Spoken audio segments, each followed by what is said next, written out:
국내 유일의 아시아 전문 팟캐스트 아시아팟.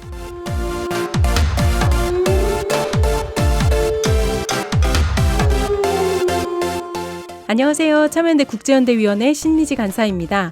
오늘도 김영종 연세대학교 국제관계학과 교수님 함께합니다. 선생님 잘 지내셨어요? 네, 안녕하세요. 잘 지내세요? 네, 선생님 여름 휴가 시즌인데 혹시 휴가 다녀오셨나요? 아무데도 안 가는 휴가를 한번 해보려고 합니다. 네, 좋습니다. 저도 그럴 계획입니다. 네. 아니 오늘 지금 저희가 녹음한 조금 땡겨서 했잖아요. 네. 시기가 조금 안 맞아서. 근데 이제 비가 많이 오고 이래서 지금 휴가를 장마가 가도 마음이 길고 세고 막 그런 것 같아요. 그런 느낌이 들 것 같아요. 아무래도 이번에는 여름 휴가라도 다들 또 코로나 때문에 아시아 여행도 못 가고 해외여행 그렇죠. 자체가 너무 어렵잖아요. 네, 지난번 아시아팟에서도 제가 이렇게 광고를 했지만 아시아팟과 함께 랜선 휴가를 떠나보시면 좋겠다. 네, 그렇게 제안을 드립니다. 오늘은 아시아 각 국가들을 조금 더 들여다보는 아시아 TMI. 오늘 동티모르라는 나라로 여행을 떠나볼까 하는데요. 저도 이번 아시아팟을 통해서 동티모르라는 나라에 대해서 처음으로 듣게 되는 경험을 갖게 되는 것 같습니다. 그 나라에 대해서는 알고 계시잖아요. 네, 이름만 들어봤죠. 이름은 들어보셨죠.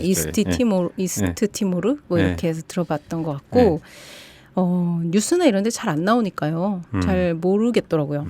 근데 또 동남아시아 연구자가 우리나라가 많지가 않잖아요. 근데 그중에서도 동티모르 연구자님을 찾기가 쉽지 않았습니다. 어렵게 모셨어요.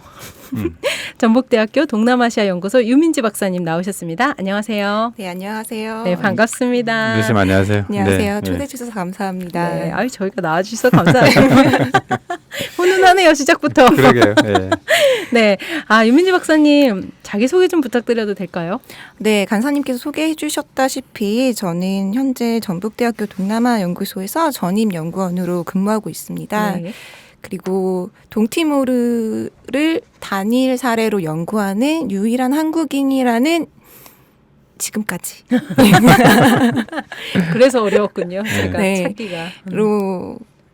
의 위치를 가지고 있고요. 네. 그리고 저는 이게 정치적으로는 이렇게 하이브리드 폴리티컬 오더라고 해서 다양한 정치 질서들이 존재하는 사회에 대한 궁금증을 가지고 연구를 주로 하고 있어요. 네. 그래서 동티모르가 이제 그것에 아주 적절한 케이스여서 동티모르 연구를 시작하게 되었습니다. 네, 뭐 하이브리드 하니까 우선 좋아 보이네요, 선생님. 네. 그야말로 우리나라 동티모르 최고 권위자. 그러니까요. 최고 권위자네요. 한 명밖에 없어서. 유일한 권위자. 이런 거 해야 돼. 제가 수년 전에 이제 유민지 선생님의 존재를 몰랐을 때 학생들한테 그 동남아 공부를 하게 되면은 10손가락 안에 드는 전문가가 될 수 있다. 맞아. 특히 동티모르 하면은 5손가락 안에 들 수 있다 이렇게 얘기를 했었는데. 네. 그분이에요. 10손가락이 아니라 지금 첫 번째 손가락 하나만으로 지금 유지하고 정말 계시네요. 어려운 분을 모신 것 같습니다. 네. 아니 동티모르라는 나라를 연구하신 것도 너무 반가운데 선생님 또 모시려고 제가 또 검색을 좀 막 했잖아요. 그랬더니 최근에 선생님이 쓰신 이슈 페이퍼가 있더라고요. 아시아 방역 성공의 신화 그리고 보이지 않는 노동이라는 이슈 페이퍼가 있었어요. 그래서 딱 느낌 오죠. 보이지 않는 손, 보이지 않는 노동. 그래서 코로나 사태로 드러난 한국의 쿠팡 물류센터 노동자, 그다음에 싱가포르의 외국인 건설 노동자 등 그 국가에서 제대로 보호받지 못하고 있는 노동 문제에 대해서 코로나를 통해서 이제 짚어주셨는데요. 아시아파 청취자들 중에서도 이 보고서를 읽지 못하신 분들이 많을 것 같아요. 동티모르 전문가인데 왜 이런 보고서를 또 쓰게 되셨는지 어떤 내용이 또 담겼는지 이렇게 짧게 소개해 주시면 좋을 것 같아요. 이미 소개해 주셔서 내용은 제가 다 했나요?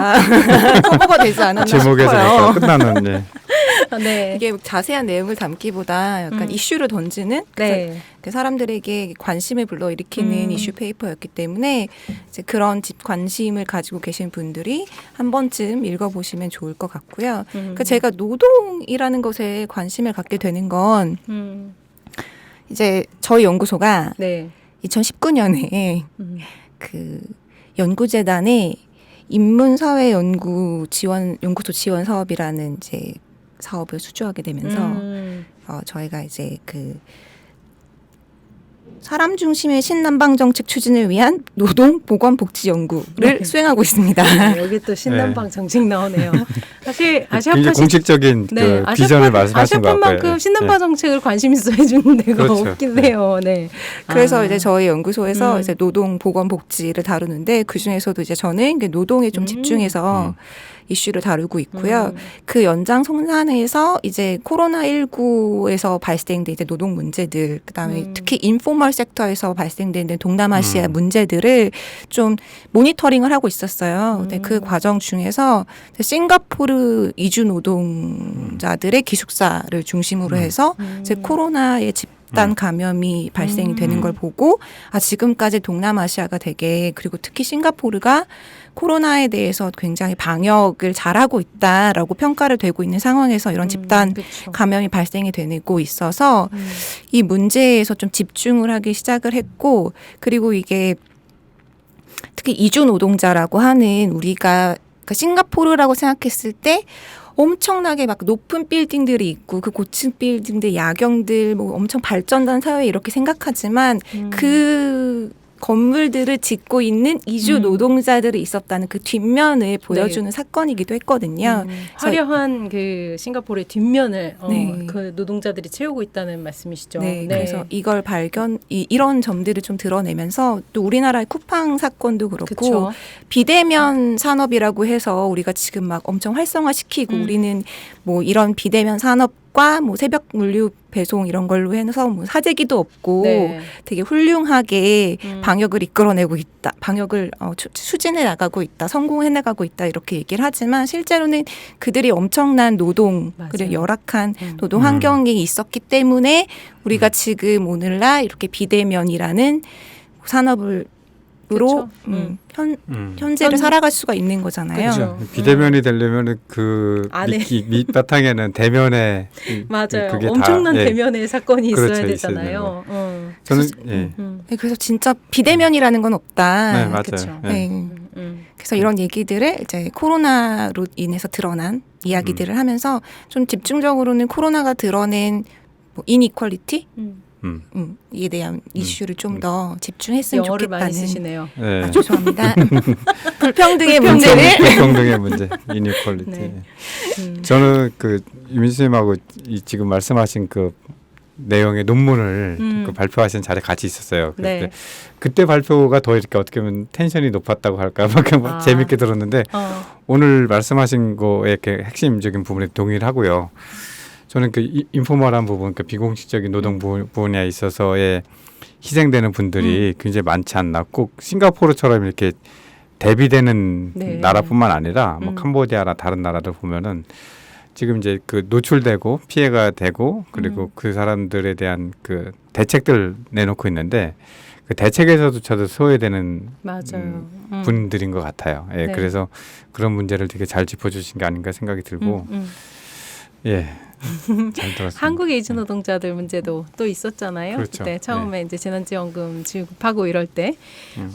네. 그래서 저는 참 재밌게, 왜 재밌다고 하면 좀 그렇지만 아무튼 뭔가 이슈를 던져주셔서 되게 좋았던 것 같아요. 그래서 그게 선생님을 처음 이제 뭐라 그럴까 첫인상?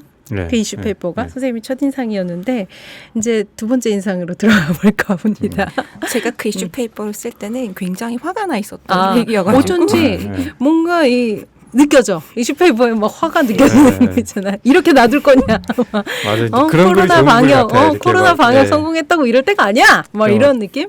학자라고 뭐 이렇게 남일 보듯이 그냥 무감정으로 쓰는 글은 결국 좋은 글이 아닌 것 같아요. 네, 맞아요. 그래서 오늘도 그 분노로 아니지. 오늘 분노로 하면 안 되지. 분노도 있죠. 동티모로 얘기하면 이제 분노도 있고 뿌리 깊은 오히려 더 큰 분노가 있을 수 있어요. 그럴 수 있죠. 네, 본격적으로 동티모르 얘기 시작해 볼까 해요. 먼저 어쩌다 동티모르라는 나라를 공부하게 되었는지, 이 선생님을 끌어들인 동티모르만의 매력은 도대체 무엇인지 궁금합니다. 제가 동티모르를 연구하는 단독 케이스로 연구하는 유일한 한국 사람이라는 타이틀을 아직까지 갖고 있지만 저는 지금은 어디선가 전 세계 어느 학교에서든지 동티모르를 연구하는 다른 한국 사람들이 있을 거라고 생각해요. 제가 동티모르를 처음 갔던 게 2011년 여름이었는데 그때 이제 제가 박사를 진학을 하려고 이제 주제를 막 여러 가지를 보고 있었 때였거든요. 그래서 나는 뭘 하면 좋을까 막 고민을 하는데 그냥 이렇게 막연하게 동티모르라는 나라에는 관심을 가지고 있었고 또 한국 사람들이라면 동티모르를 한 번쯤은 다 들어봤을 것 같은 그쵸. 나라잖아요. 그래서 심리적 거리감이 사실은 가까웠다고 해야 되나? 네. 그랬어요. 근데 동티모르라는 나라가 이제 연구의 주제로 다뤄지기 시작했을 때 연구 주제로 좀 본격적으로 정치학에서 다뤄지는 게 이제 이렇게 하이브리드. 그래서 기존의 정치 체제, 정치 질서와 새롭게 들어오는 뭐 독립 이후에 뭐 유엔이나 이런 체제들과 함께 들어오는 이제 근대의 정치 체제와 함께 네. 뭐 이런 것들이 공존하는 사회다 뭐 이런 식으로 얘기를 하는 논문들이 이렇게 나오게 되면서 그래. 너무 인상적, 너무 재밌을 것 같은 거예요. 그게 너무. 그래서 그래 가보자. 그래서 그냥 갔어요. 그냥요? 하이브리드 때문에? 네. 내가 이 나라를 한 번도 안 가보고 모르고 내가 연구를 하겠다고 작정을 할 수 있겠느냐. 그래서 2011년에 회사를 잠깐 쉬고. 그전에는 그럼 전공을 뭘 하신 거예요? 저는 개발학을 했어요. 개발학을 하셨구나. 그래서 개발학을 할 때도 이제 분쟁 후 국가들의 재건에 좀 집중을 했었는데 그래서 이제 동티모르라는 나라를 알고 있었죠. 그리고 나서는 이제 박사를 준비를 하면서 가자. 그래서 약간 가기 전에 사전조사라는 의미로 딱 거기 갔어요. 갔는데 갔을 때 여정도 쉽지 않았을 텐데 그죠? 네. 직항도 없고. 그래서 제가 그 인도네시아의 그 작은 비행기에 대한 공포가 잠깐 있어가지고 가는 길이 쉽지 않다고 그러더라고요. 네, 그러더라고요. 그래서 싱가포르에서 비행기를 타고 들어갔어요. 네, 그렇게 멀 줄은 몰랐거든요. 몰랐어요. 네. 이 그러니까 우리나라랑 동티모르가 시간대가 같아요. 그래요? 네, 같은 시간대에 있어서, 그러니까 딱 남반구 네. 비슷한 딱 위치에 있는 건 거죠. 그래서 그 심리적으로 거리는 되게 멀지 않은데 실제로 가는 길이 가는 길이 되게 힘든 거예요. 그래서 음. 싱가포르까지 가는데 시간과 싱가포르에서 들어가는데도 한 4시간 반 정도가 걸리고 그래서 이거는 유럽을 가겠다. 그렇죠. 그런 시간이 걸리더라고요. 그래서 어쨌든 연구를 하겠다는 마음으로 동티모르를 처음 들어가게 됐고요. 그리고 동티모르를 딱 갔더니 연구를 하겠다는 한국 여자아이가 온 것도 처음이래요. 진짜 대단하시다. 네. 그래서 그때는 그 어린 여자아이로 동티모르에 처음 갔었죠. 근데 가자마자 뭔가 좀 느낌이 있었어요? 그러니까 동티모르에 특히 저는 이렇게 영적인 면이라고 해야 되나? 그러니까 전통 신앙에 관련된 것들이 너무 인상적이었어요.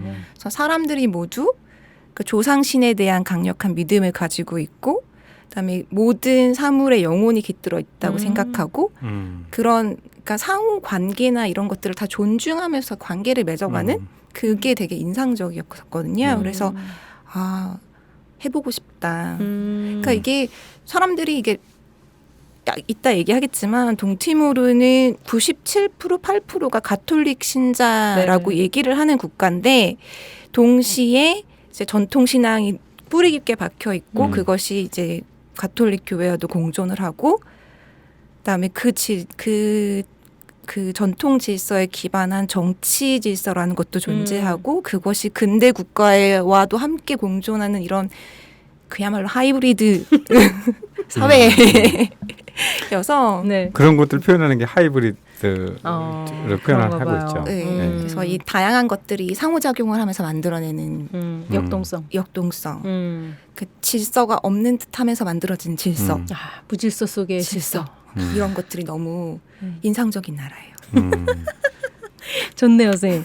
그럼 아시아 TMI 모시는 모든 분들께 제가 드리는 질문인데 동티모르 어떤 나라다? 한마디로 정의하면? 하이브리드 소사이어티? 여태까지 오셨던 손님 중에서 네. 한마디로 정의하신 유일하게 되게 빨리 대답하시는 하이브리드 네. 소사이어티. 네. 제가 되게 여러 가지를 생각을 해봤었거든요. 근데 어쨌든 동티모르를 표현할 수 있는 가장 적합한 한 단어는 하이브리디티라고 얘기한 그 물론 이거를 뭐라고 얘기해? 우리말로도 그냥 하이브리드라고 얘기. 그렇죠. 하이브리드 번역을 안 해요. 혼종성 뭐 네. 이렇게 얘기하는데 혼종성이라고 얘기를 하면 너무 제가 생각하는 하이브리드는 가스차랑 전기차 뭐 이런 거 있잖아요. 그렇죠. 예, 하이브리드. 기름차, 전기차. 하이브리드? 두 개가 섞였구나. 직관적으로 잘 설명하셨어요. 네. 그런 느낌? 그런 것들이 엮여 있다. 네. 그러면 아까 조금 얘기하셨지만 뭐 종교 얘기도 하셨고 그 동티모르의 개괄이라고 해야 될까요? 우리가 동티모르는 나라는 어디에 도대체 있고 또 무슨 사람들이 모여 있고 이런 것들도 좀 소개해 주시면 좋을 것 같아요. 예, 소개하시기 전에 제가 동티모르가 있으면 서티모르가 있을게요. 있죠. 아, 저는 없다고 해서 아니야. 그냥 여쭤본 거예요. 왜 궁금하잖아요. 그러니까 동티모르 그 동쪽이잖아요. 저도 사실 준비하면서 서티모르는 어디 간 거야? 라고 궁금했거든요. 그 얘기를 좀 해주시면 그렇죠. 좋을 것 같아요. 그러니까 일반 사람들이 전혀 지금 배경지식이 없을 테니까. 전 너무 인상적인데요. 동티모르가 있으면 서티모르가 있을 거라고 생각하시는 것 자체가. 그래요? 동독이 있으면 서독이 있고. 그러니까 그 동티모르가 그러니까 하나의 단어가 아니라 티모르라고 인지를 하신 거잖아요. 네. 그러니까 그렇죠. 대부분의 사람들은 이것을 그냥 동티모르 이렇게 생각할 한 나라의 이름이라고 생각하는 경우도 있거든요. 티모르. 그래서 그것도 조금 더 아는 사람들이 티모르를 알고 있다는 티모르는 거죠. 이제 동쪽을 뜻하는 인도네시아죠. 그렇구나. 티모르 해서 동쪽의 동쪽이라고 얘기를 하는 거거든요. 그렇구나. 네, 그래서 인도네시아에서의 가장 동쪽에 위치한 섬이고 그다음에 말씀하셨듯이 티모르라는 섬의 반쪽이에요.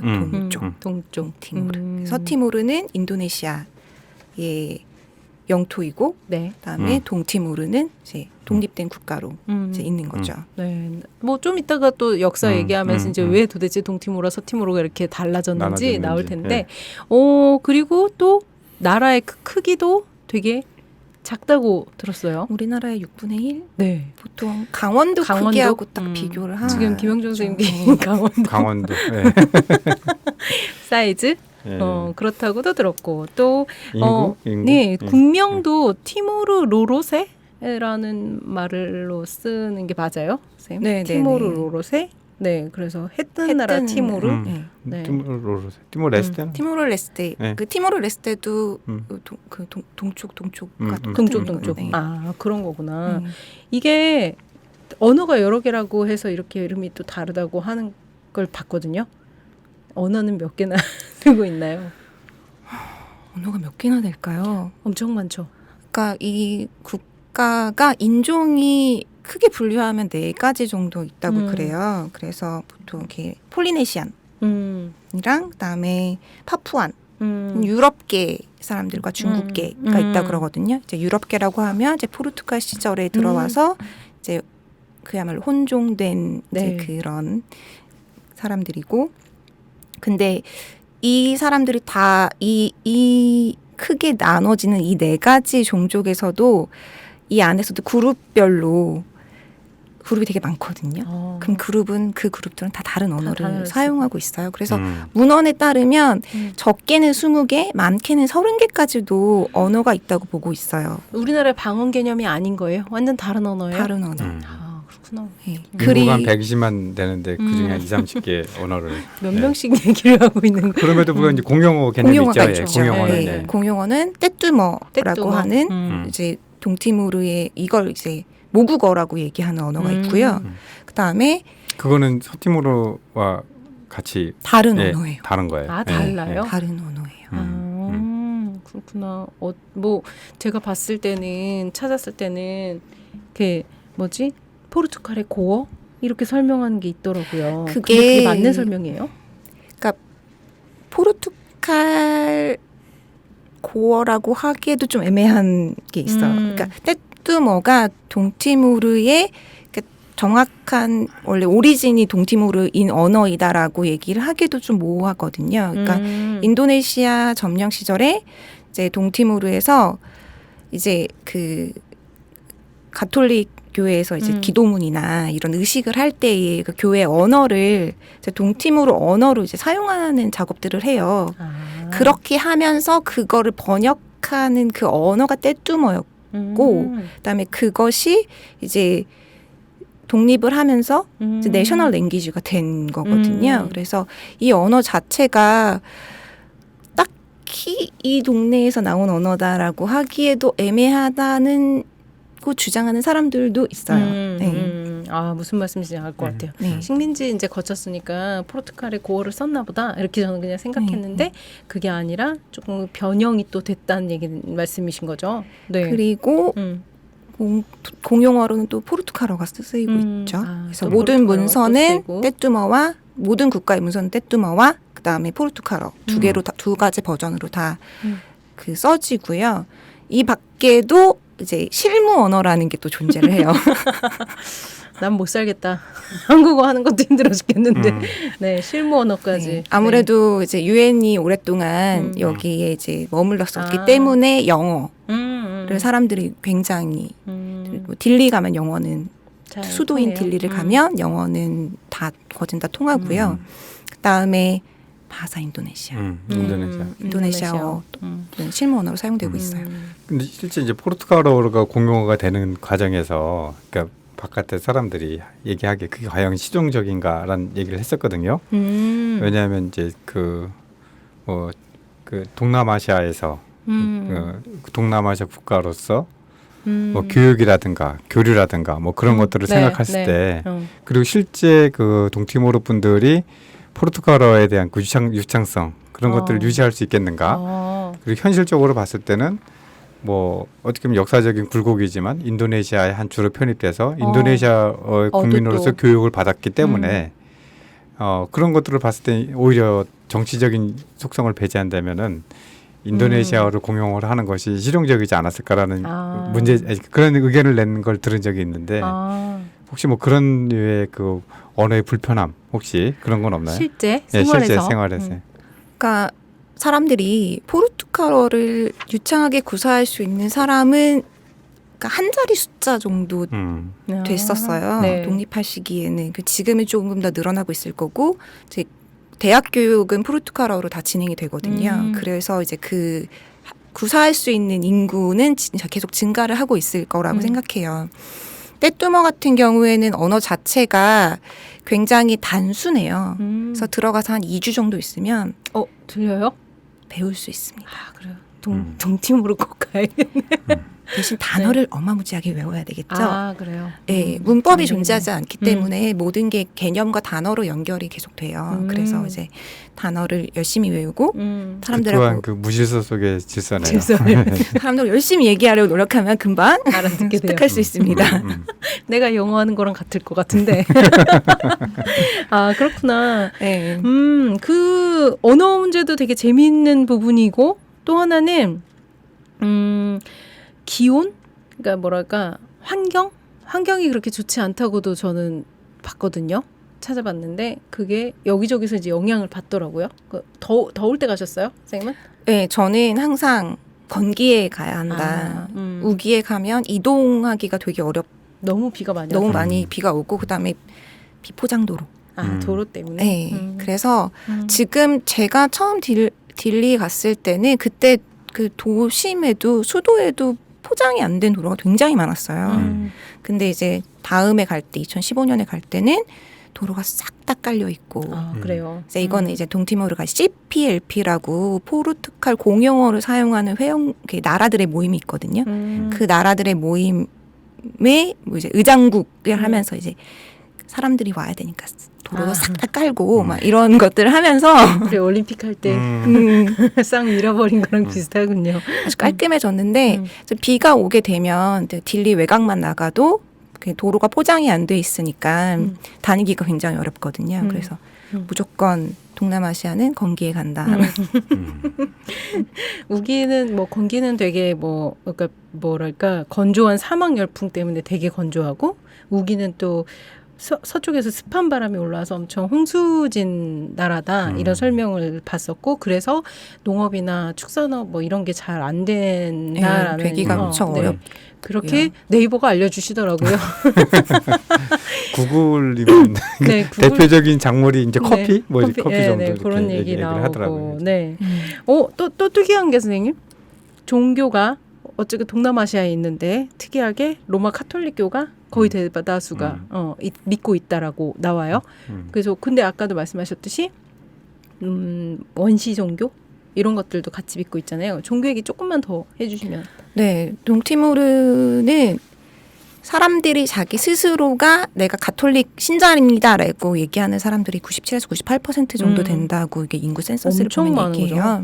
그래서 뭐 아시아에서의 이렇게 필리핀과 함께 대표적인 가톨릭 국가라고 이제 불려지고 있죠.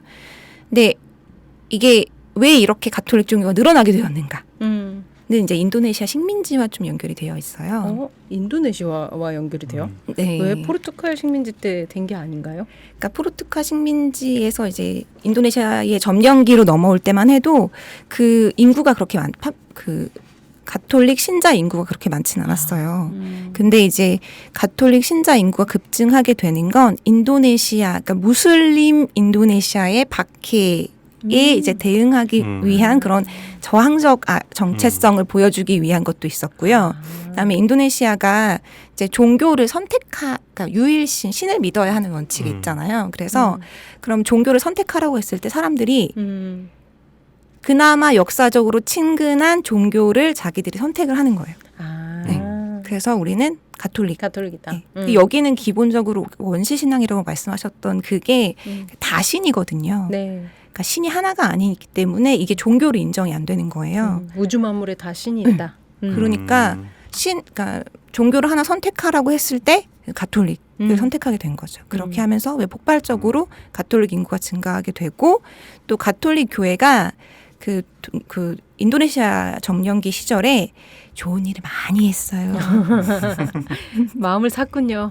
네. 그러니까 함께 저항 운동을 이끌었고 사람들을 보호해 주었고 그렇게 함으로써 사람들에게 신부님과 수녀님이 나를 대신해서 죽었어. 이런 이미지들을 갖고 있는 거죠. 그리고 실제로 노벨 평화상을 동티모르에서 수상한 분이 계셨는데 네. 몰랐어요. 벨로주교라는 분과 그러니까 라모스 호르타 대통령이 둘이서 이제 공동으로 수상을 했거든요.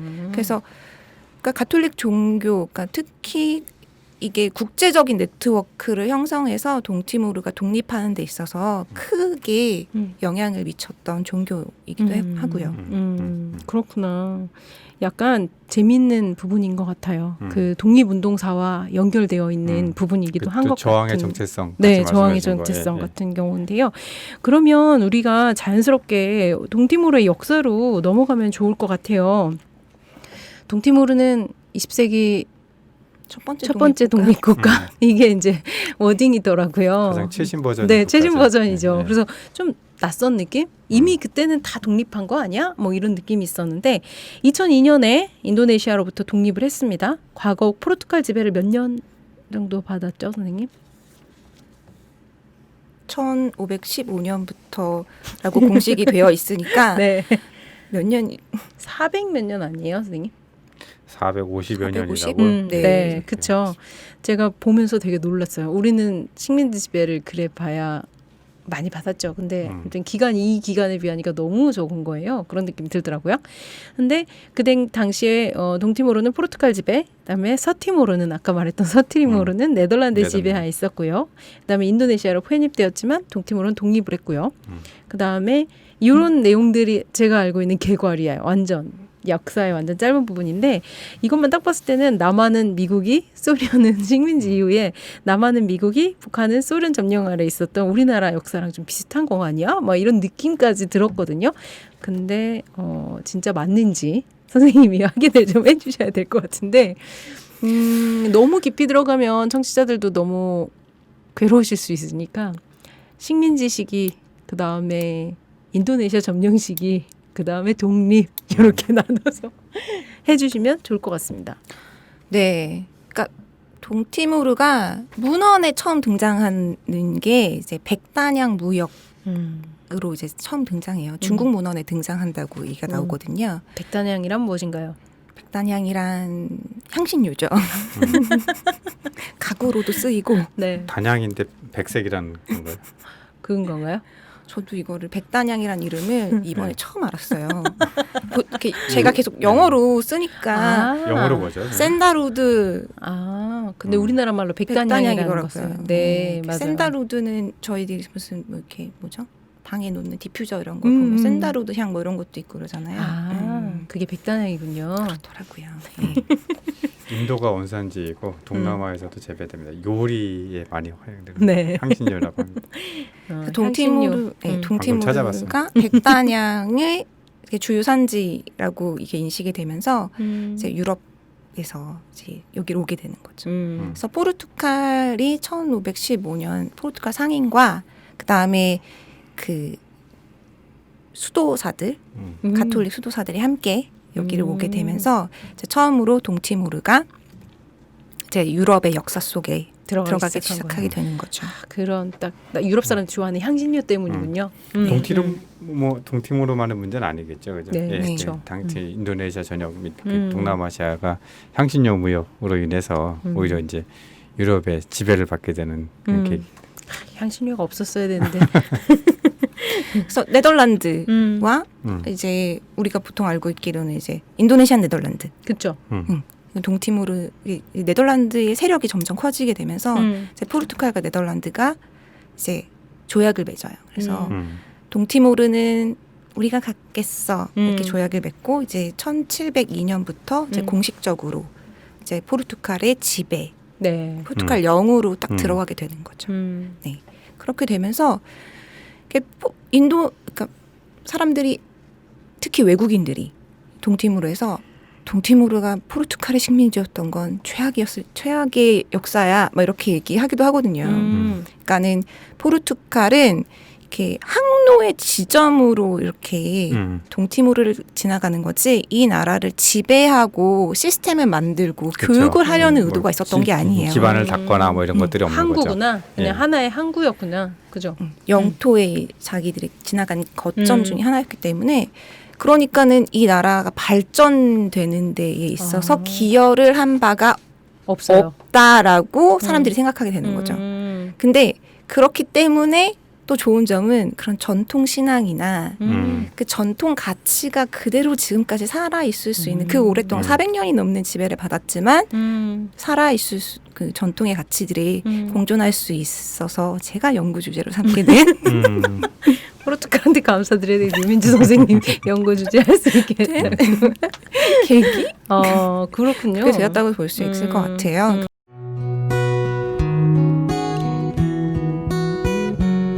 Hau karmeti notais rohan, wain hira siramai.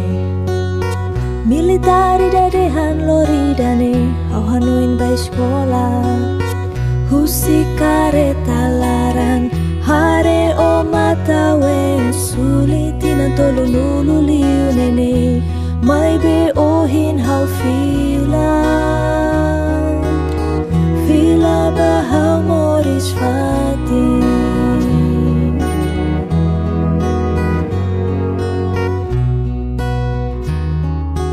지금 나오고 있는 음악은요, 유민지 선생님께 저희가 부탁드렸던 동티모르 노래 중에 한 곡인데요. 선생님 어떤 노래예요, 이 노래가?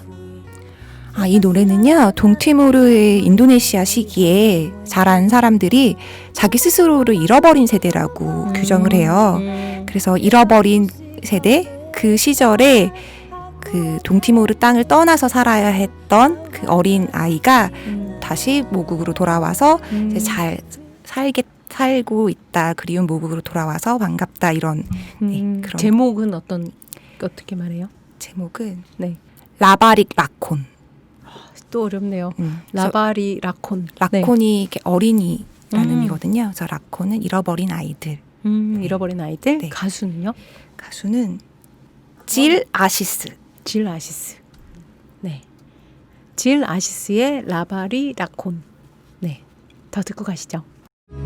Dok tebes yatasi balu suli hawisi no fuan rantimo labarik lakon feto no mani laonam kari la ihalian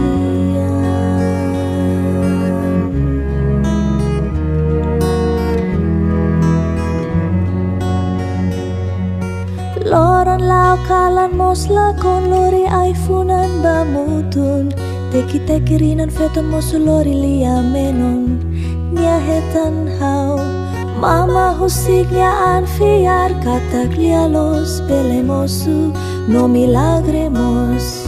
Mama hauya dalan fila bauma, fila bahamoris fatin.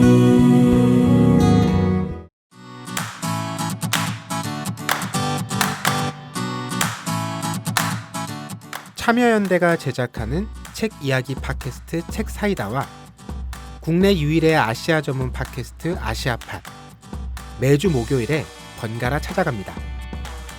정부 지원금 없이 회원의 회비로 운영되는 참여연대입니다. 청취자 여러분, 참여연대의 회원이 되어주세요. 포털 사이트에서 참여연대를 검색하시거나 참여연대로 전화 주시면 됩니다. 전화번호는 02-723-4251 02-723-4251입니다. 그래서 이게 이제 이 식민지 시절이 이야기였고, 이제 포르투갈이 1974년이 되면 이제 식민지들을 이제 해방시켜야겠다는 움직임이 나오기 시작해요. 이제 그 나라에서도 이제 그 독재가 긴 시간 있었고, 그다음에 식민지 국가들에서 이제 독립을 요구하면서 저항 운동이 막 일어나면서 식민지 국가들에서 전투를 막 많이 벌이고 있었어요. 전쟁이 이어가고 있으니까 이게 국가에게도 되게 부담이 되기 시작하는 거죠. 그쵸. 그렇게 되니까 이 독재 정권을 몰아내자라는 이제 혁명의 움직임이 일어나고, 그렇게 되면서 이제 보통 카네이션 혁명이라고 하는 사건이 일어나게 돼요. 포르투갈에서. 그러니까 그 사건 이후로 포르투갈의 식민지들이 이제 저절로 이제 해방의 길을 자연스럽게 가게 되는 거예요. 포르투갈 내에서 카네이션이라는 이제 약간 네, 민주주의 혁명 같은 게 일어나면서 독재를 밀어내는 혁명 네. 같은 게 일어나면서 자연스럽게 이제 식민지로 되어 있던 나라들도 조금씩 풀렸다. 네. 이렇게. 그래서 뭐 앙골라, 그러니까 아프리카에 있는 식민지 국가들은 적극적으로 이제 독립을 하기 위한 전투를 벌였다면, 동티모르는 그런 건 아니었는데 어쨌든 우리가 해방이 되어야 되는 상황이, 독립을 해야 되는 상황이 오게 된 거죠. 그렇게 됨에 따라서 이제 독립을 준비하기 위한 내부적인 프로세스를 갖게 되는 거예요. 그래서 그때부터 그 정치적인 정당들이 막 정치 정당들이 등장하기 시작해요. 정당이 네. 정당이 등장하기 시작했어요. 네, 정당이 등장하기 시작해요. 그래서 그때 등장하는 정당들이 뭐 친인도네시아계 정당도 등장하고, 친포르투갈계 정당도 등장하고, 아니면 뭐 이렇게 빨리 우리가 자주 독립을 이루어야 된다라고 얘기하는 독립파. 독립파도 등장을 하게 되는 거죠. 그래서 이들은 이제 독립의 시기, 그다음에 아니면은 우리가 자주 독립을 할 것인지, 아니면 어딘가와 이제 연방의 위치를 가질 것인지, 뭐 이런 것들에 대해서 논의를 하면서 갈등이 빚어지게 되고 내전도 발생을 하게 돼요. 근데 어쨌든 결과적으로는 자주 독립을 해야겠다라고 주장하는 사람들이 이제 딱 독립을 선언하게 되는 거죠. 독자적으로 독립을 선언하게 돼요. 여론이 이제 그쪽으로 더 많이 쏠렸나 보죠. 여론이라기보다 사실은 엘리트 주도의 움직임이었다고 볼 수가 있어요. 그때까지만 해도 동티모르에서 이제 그런 근대 정치 사상이나 국가에 대한 인식이나 이런 것들이 저는 부족했을 거라고 생각하고요. 네. 이런 움직임을 이끌었던 사람들은 이제 포르투갈 식민지 시절에 가톨릭 교육기관에서 교육을 받았던 엘리트들을 중심으로 이렇게 움직임이 일어났었기 때문에 이건 좀 제한적으로 이렇게 하이 엘리트 중심으로 한 정치 움직임이었을 거라고 저는 보고 있어요. 네. 역사가 뭐 가정은 없다고 하지만, 그쵸. 예를 들어서 지금 포르투갈의 식민지가 아니었다면은, 네덜란드의 식민지였다면은 그러한 현재 가지고 있는 정체성이라든지 이런 것들은 일어나지 않았을 거라고 생각이 할 수 있을까요? 근데 또 인도네시아가 또 워낙 넓은 나라고 그렇게 네덜란드가 통치를 할 때 하나의 원칙으로 통치를 하기 어려웠을 것이고, 인도네시아는 오늘날에도 하나의 인도네시아를 만들기 위한 작업을 계속하고 있는 거를 그렇죠. 볼 때 네. 꼭 그렇게 되지는 않았을 것 같지만 그러니까 그 이전에 근본적으로 지금 뭐 네덜란드와 포르투갈의 식민이 그쵸. 통치 방법? 구분되는 그 이전에 그 동티모르, 서티모르의 그 구분점이 있었을까라는 그 근본적인 생각이 드는데. 왕국이 다른 왕국이 존재를 했었다고 늘 기록이 있긴 하거든요. 그리고 나서의 그러니까 뭐라 그럴까 인도네시아로 독립을 선언했죠. 네, 1975년에 11월 28일 자체적으로 독립을 그러니까 프리틀린이라는 정당이 자체적으로 독립 선언을 하게 돼요. 네. 근데 그로부터 보름도 되지 않아서 이제 인도네시아가 동티모르를 침략하게 되죠. 침략의 이유는 이게 아까워요? 내 땅인데 뭐 이런 마음인가? 인도네시아의 마음은? 인도네시아의 마음은 무엇이었을지 사실 잘 모르겠지만 인도네시아가 동티모르를 그러니까 점령하겠다는 의지는 꽤 오랜 시간 그러니까 포르투갈이 얘네들을 해방시키겠다라고 생각할 때부터 이제 그 계획을 세우긴 했었던 걸로 알고 있고요. 그리고 서방 국가들이 이를 사실은 그러니까 방조하면서 승인하였다라고들을 기록하죠. 네. 그러니까 뭐 인도네시아 당시 그 수하르토겠죠. 예, 그 독자자 입장에서 봤을 때는 이 그 광활한 인도네시아 그 영토에 그 어떻게 보면 끝에 있는 거고 인접한 그 인도네시아 영토로 있잖아요. 서티모르 같은 경우는.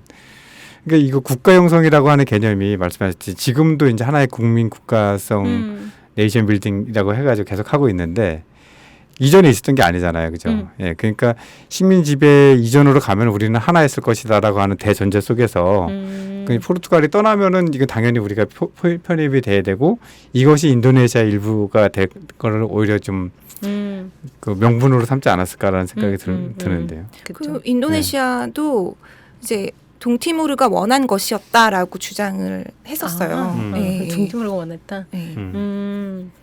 그 친 인도네시아 파들은 원했겠네요. 그랬겠죠. 네. 그리고 동티모르에 인도네시아 군이 넘어올 때 그 기반을 만들어주기도 했고요. 네. 그리고 이제 독립이라는 게 개념이 우리 같은 경우 이제 조선이 조선 독립 만세. 그렇죠. 사실 이제 그런 그 빼앗겼던 나라를 되찾는 그런 의식이 사실 이제 그렇게 똑같지는 않았을 거예요. 그러니까 지금 동티모르라고 하는 것은 국가 단위로 이전에 존재하지 않았었고 포르투갈이 식민지를 받았지만 독립의 과정에서 우리는 원래 하나였고 빼앗겼던 나라를 우리가 다시 되찾는 그런 이렇게 단순한 등식이 성립하지는 않았을 것 같다는 생각이 들어요. 그러니까 동남아시아에서 나오는 그 역사 지배와 근대 국가의 그 모델 개념이 반드시 일치하지 않았듯이 동티모르도 그렇지 않았을까라는 생각이 듭니다. 그럼 450여 년간의 포르투갈 식민지를 끝내고 1975년 11월 28일 동티모르 민주공화국을 선포했어요. 독립파들이. 근데 열흘 지나기 전에 이제 인도네시아가 점령을 했고요. 네. 그러고 나서 얼마간 동안 점령을 하게 된 건가요?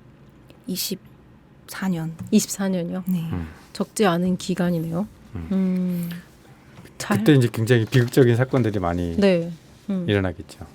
그래서 그러니까 동티모르는 처음부터 자기들이 자주국가 독립을 선언했고 그 국가를 만들려는 노력을 하고 있었는데 갑자기 난데없이 일어난 일이잖아요. 그래서 이 독립의 의지를 계속 가지고 있었어요. 네. 그러니까 인도네시아가 들어왔을 때 독립의 움직임을 계속 유지해서 가져갈 수 있었던 거겠죠.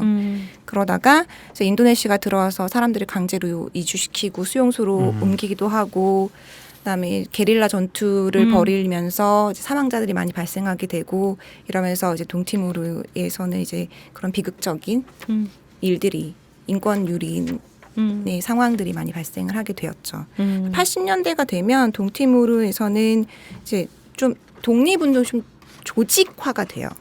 네, 조직화가 되면서 우리가 많이 알고 계실지 모르겠지만 사나나 구스마오라는 이제 리더가 중심이 돼서 그 국가가 이제 국가라기보다 동티모르의 이제 독립운동이 그의 주도로 이제 하나의 올거나이즈된 조직된 이제 시스템으로 만들어지게 되거든요. 여기저기서 이제 막 이렇게 저항적으로 일어났던 산발적으로 저항적으로 했던 것 그 운동이 약간 조직을 갖춰 나갔다고 네. 해야 되나요? 그래서 사나나 구스마오라는 네. 사람을 중심으로 그래서 세 가지의 그 독립운동의 라인이 생겨요. 네. 하나는 이제 무장투쟁 계속 해왔던 것과 그다음에 외교 라인 그리고 마지막은 이제 지하 조직운동이라고 해서 주로 학생들 학교에서 이제 학생들의 움직임 그리고 인도네시아 유학간 유학생들 이렇게 중심으로 해서 이제 이런 이렇게 조직된 움직임이 발생이 되기 시작하는 거죠. 그리고 뭐 알고 계신지 모르지만 1991년에 산타크루즈 대학살이라고 해서 그렇죠. 예, 이게 동티모르가 80년대에도 계속 조직화 운동을 하고 자기들이 되게 독립운동을 열심히 해갔지만 그러니까 서방 사회나 세계에는 집중하지 않았어요. 그때가 사실 냉전 기였기도 하고 그다음에 동티모르가 그러니까 베트남 전쟁 이후에 이제 미국도 그렇고 여기가 공산화가 되는 것에 대한 두려움을 가지고 있었던 거죠. 그래서 그리고 프레틀린이라는 그 독립을 선언했던 정당이 공산주의는 아닌데 사회주의 계열의 성향을 많이 가지고 있었어요. 그러니까는 이제 포장이 되는 거죠. 저들이 있으니 이 나라는 독립을 하면 안 되고 이제 인도네시아와 함께 있어서 이제 공산 진영이 확대되는 것을 막아야 한다라는 것을 이제 그 서방 사회들이 이제 인정을 해주고 그래서 동티모르가 이제 인도네시아령으로 들어가게 되는 것을 이제 묵인한 경우라고 얘기할 수 있거든요. 그러면서 사실 80년대에는 그렇게 국제사회가 주목을 하지 않았고 방치를 하고 있었는데 동티모르를 이제 90년대에 91년에 산타크루즈 대학살이라는 사건이 발생이 되면서 동티모르의 군이 그러니까 그 독립운동을 하다 희생된 청년의 행사에 모인 그 사람들을 공동묘지에 모인 사람들을 사살한 그러니까 사건이 산타크루즈 대학살은 산타크루즈라는 묘에서 거기를 이제 인도네시아 군이 학살을 했다는 것이죠. 네. 그렇게 되면서 그 사건을 서방 기자가 카메라에 담았어요. 우리 광주 같은 느낌이네요. 그날 밤에 바로 전 세계로 딱 보도가 된 거죠. 그렇게 되면서 전 세계가 이런 인권 문제가 발생이 됐다는 것을 인지하기 시작했고 그래서 유엔에서 이제 인권 실태 조사를 하기 시작하고요. 그래서 국제사회가 이제 적극적으로 동티모르에 집중을 하기 시작했죠. 근데 사람이 꼭 죽어야 그렇게들 실태 조사를 하고 그 전까지 묵인하고 있다가 그런 게 좀 얄밉네요. 저는. 그 이전에는 이제 뭐 독립 내부 뭐 분리 독립 운동 이렇게 보여졌다가 이제 국제 인권의 문제로 국제사회에 이제 주목을 받게 되는 거죠. 예. 그러네요. 그렇게 되면서 이제 그러니까 동티모르에 대한 문제가 이제 국제사회 연대와 함께 움직이게 되고 이제 1996년에 아까 말씀드렸다시피 이제 노벨 평화상을 수상하면서 좀 더 한 번 더 주목을 받게 되는 거죠. 그렇게 되고 이제 이게 인도네시아의 이제 정치 상황하고도 이제 동티모르의 독립은 연관이 되어 있어요. 이제 수하르토가 정권이 막을 내리게 되면서 이제 하비비 정권이 들어오고 이제 동티모르를 이제 독립을 시키겠다는 이제 발표를 하게 돼요. 독립을 시키겠다라기보다 독립을 결정하는 주민 투표를 찬반 투표를 통해서 붙이겠다. 너희들이 너의 자주 독립을 선택할 것인지를 묻겠다라는 것을 하게 되는 거죠. 근데 1997년에 우리도 알다시피 경제 위기, 아시아 경제 위기가 오게 되고 이제 이렇게 되면서 이제 국제사회에서도 인도네시아에 대한 그런 압박이 아주 쉽게 들어갈 수 있었던 상황이었죠. 하비비는 뭐 말씀하셨듯이 수하르토 이후에 이제 정권을 권력을 승계하게 되는데 선출직이 아니잖아요. 그러니까 정통성이 이제 희박한 상황이었는데 당시에 이제 국제사회 여론이라고 하는 것이 그 동티모르에 대한 여론 압박이 굉장히 심했다고 하더라고요. 그래서 어딜 가나 이제 나는 인도네시아 대통령이다 이렇게 딱 나타나면은 동티모르 어떻게 할 거야? 동티모르 어떻게 할 거야? 동티모르 뭐 이렇게 되면 근데 인도네시아 당시 이제 지식인층 특히 이제 데위 아나르 포르투나라는 뭐 이제 자문을 했던 그런 사람들도 그러면은 개인 신념으로서 동티모르에 대해서 인도네시아가 했던 많은 만행들에 대해서 굉장히 이제 반성적인 질문, 이제 고백, 주장 이런 얘기를 많이 했다고 해요. 근데 이제 그런 사람들조차도 사실 이제 이런 것들을 해결하지 않고는 자기 신념에 이제 반대되는 얘기를 할 수밖에 없는 그런 상황이었고, 그래서 뭐 이제 인도네시아 내에서 뭐 종교 지도자들이라든가 하비비 그 측근들이 그런 얘기를 많이 했다고 해요. 이 문제를 해결을 해야 된다라는 얘기를 했었고, 근데 실제로 이 문제에 대해서 이제 독립에 대해서 독립시키겠다라는 것보다는 문제 해결이죠. 사실은 문제 해결. 문제 해결은 뭐냐면 지금 말씀하셨듯이 적법한 그러니까 국민 투표의 절차를 거쳐서 그들의 의사를 존중을 했고, 그들은 투표의 결과 독립이 아니라 인도네시아에 남을 것이다라고 하는 그런 예측을 한 거예요? 그런 이제 판단을 가능했던 거고, 또 국제사회 여론은 좀 달랐다고 하더라고요. 호주 뭐 이런 데서는 뭐 잘 아시겠지만 어느 정도의 그 과도기적 그런 기간을 자치 기간을 주고 그런 부분이 그 갈등을 최소화하기 위한 그런 과도기적 자치 기간을 주고 나중에 완전 독립으로 가는. 근데 하비비 같은 경우는 어떻게 보면 이제 정치적인 이제 하나 던진 거죠. 그러니까 자기 아까 그쵸. 정통성 결여 그런 것들을 한 번에 돌파하고자 하는 그런 걸로 인해서 국민 투표를 굉장히 뜻밖의 굉장히 확 던진 거고, 거기 판단에는 뭐 여러 가지 정황상 그런 쪽으로 이렇게 투표 전적으로 그런 압도적인 결과가 나올 것이라고는 생각을 못했다라는 그런 정황들에 대한 얘기가 있습니다. 그래서 그 투표는 결과는 어떻게, 물론 독립으로 났지만 어느 정도가 나왔는지. 그래서 전체 유권자의 98.6%가 투표를 해서 78.5%가 독립에 찬성을 했어요. 정말 독립 안 시킬 수 없었네요. 네.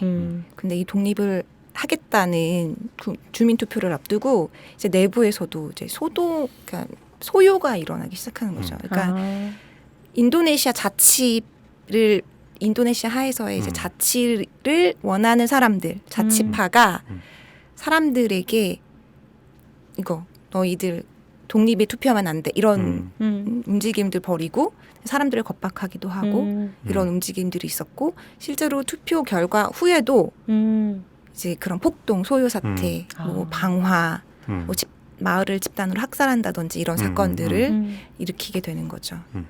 독립 이후에도, 그러니까 투표 이후에도 쉽지는 않았던 거네요. 그 과정에서 갈등이 많았다는 말씀이신 거죠. 그래서 한 그 당시에 동티모르의 7분의 1이 동티모르 인구의 7분의 1이 죽었다는 그때요. 네, 그것도 있더라고요. 그래서 그래서 인도네시아가 나가는 것도 예쁘게 나가진 않고. 그렇죠. 인도네시아 군. 네. 동티모르에서 인도네시아는 좀 약간 깡패였네요. 많이. 깡패 정도가 아니에요. 예. 그렇죠. 많이 그런 거죠. 그렇게 해서 독립은 2002년 맞죠, 선생님? 네, 2002년에 네. 결국 그 국민 투표를 거치고 또 다른 갈등을 겪고 나서 2002년에 결국 독립을 하게 된 것이 이제 지금에 이르게 되었고, 그때 당시에 그러면 아까 말씀하셨던 사나나 구스마오 님이 대통령이 되셨나요? 그 당시에 네. 총리는 마리 알카티리. 마리 알카티리 라는 분이셨어요. 네. 그리고서는 그분이 마리 알카티리는 그 외교 라인에 계셨던 분이거든요. 네. 그리고 프레틀린, 지금도 프레틀린 수장이시고, 네. 이 둘의 관계가 사실은 약간 오묘하거든요. 경쟁 관계. 네. 그래요.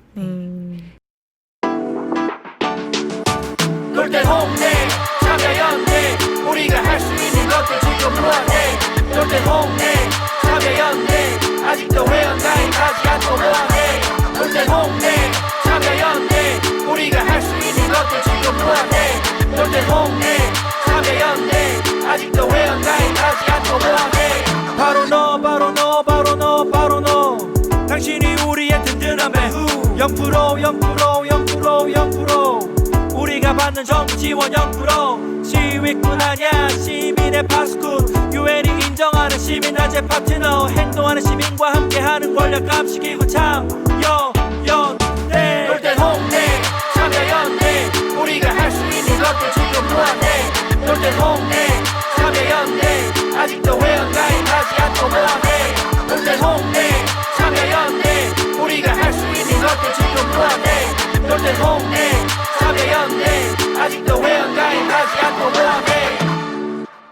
그러면 여태까지 450년 플러스 24년 플러스 해서 근 500년의 역사를 저희가 들어봤는데요. 오늘은 벌써 시간이 다 돼서 1편은 역사까지만 듣고 정리를 해야 될 것 같아요.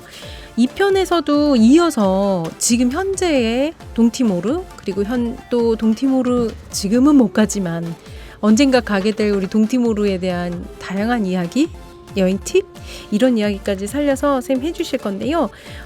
다음 시간에도 나와주실 거죠? 네, 그럼요. 오늘 바쁘신데도 나와주셔서 정말 감사드리고요. 2편에서 다시 뵙도록 할게요. 감사합니다. 감사합니다.